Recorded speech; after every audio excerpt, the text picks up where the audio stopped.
I have two on the top of my top five of free agent targets for the Lions. I Mhm. have two that will be just straight fits for the Lions right now.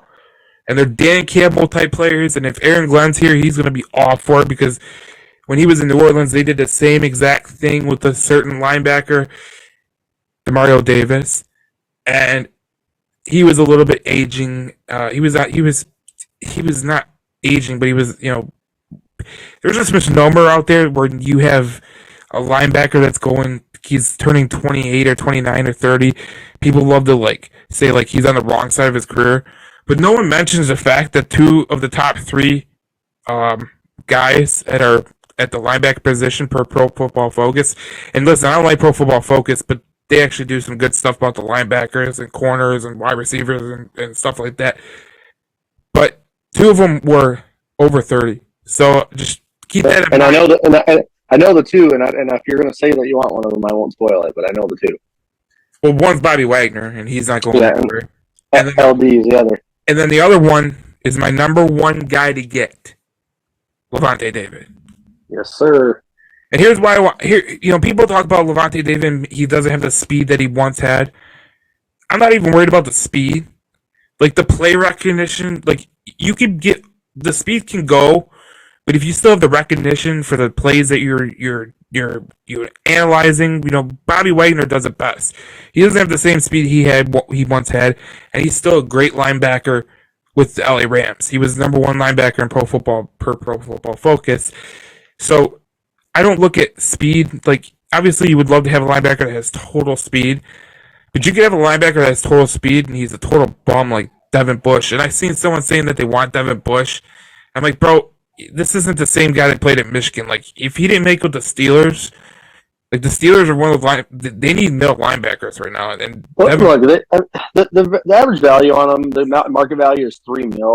If we kick the tires on a low, like a 1 year deal, and he was asked for the first 6 weeks, and we let him go, whatever. I don't hate kicking the tires on him, but I mean, I don't want to certainly sign him to no, two, three, four, $5 million or talk about two, Devin three, Bush. 4 year deal. Yeah, I mean, Yeah, if they kick the tires on him on a real cheap deal, maybe they got him in here for 1 year, 2.5 mil. Sure, I don't care, but don't expect the guy that was a first round pick just a few years ago coming out of Michigan, because he ain't that anymore.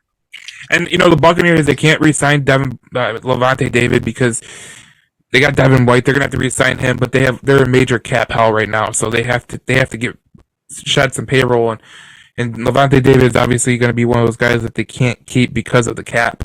And that happens when you're a good team and when you win a Super Bowl, you're more willing to be like, okay, we can move on. Yeah, I know he's 33 years old, but last year he was just absolutely a beast still. Um, he started in all 17 games. I don't know how many players can say that they started in all 17 games. I don't care what your age is. Like he started in 17 games. Tackles, Right. he had 124. He had 10 tackles for a loss. He had 3 QB hits. Like the guy was really good, and he's 2 years removed from an All-Pro position, All-Pro second team. So that's the guy I would go get, and it's similar to what New Orleans did when they got Demario Davis.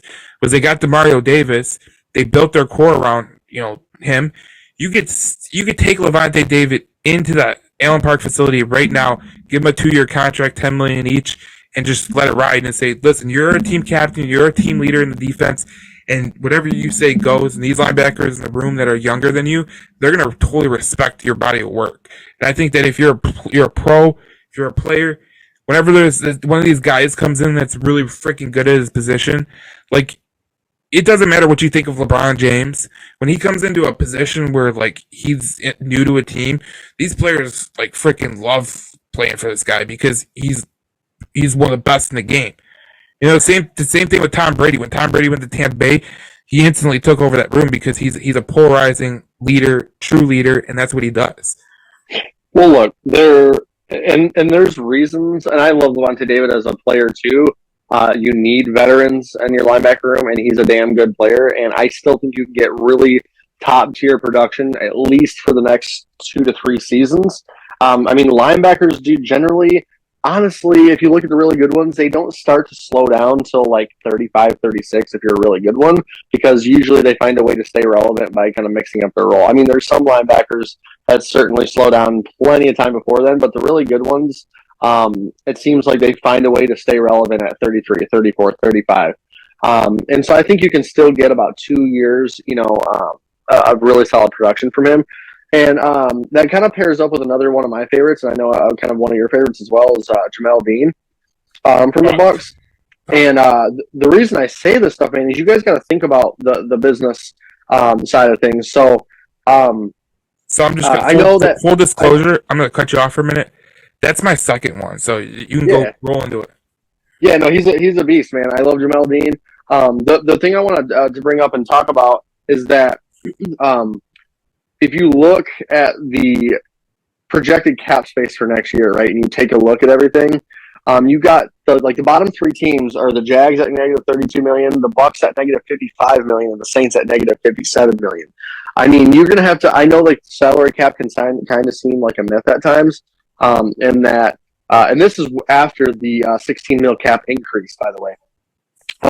So you can kind of get creative as much as you want, but I still think a few of those teams are going to have to let some players go, and actually have to kind of find a way to cut out some of this money. And just being so convenient that the Bucks have, like I said, $55 million over the cap right now. They could easily go out and get a guy like Jamel Dean or Lavante David, and then also that's really good because we have a lot of connections with the Saints. So if we want, if we wanted to reach out and maybe the price gets cheaper on a guy like Marshawn Lattimore because he makes the money that he does. Yep. Or maybe you get a guy on that we're able to kind of steal from them. Demario Davis, Marcus Davenport. I mean, somebody that could help us out. You have a lot of leverage in this situation because it's like, hey, look, you just they just traded their ex-head coach for a first-round pick, and so you might be staring at a time where they're so far ahead of the cap, and they got some guys that need to resign. Maybe the Saints are kind of staring down at a kind of a long-term rebuild right now. And so, like I said, Bucks and Saints, two teams to definitely look at moving forward in this. And that's why Jamel Dean and Lavante David are very much in play. And those are two of my top three wants in free agency as well. So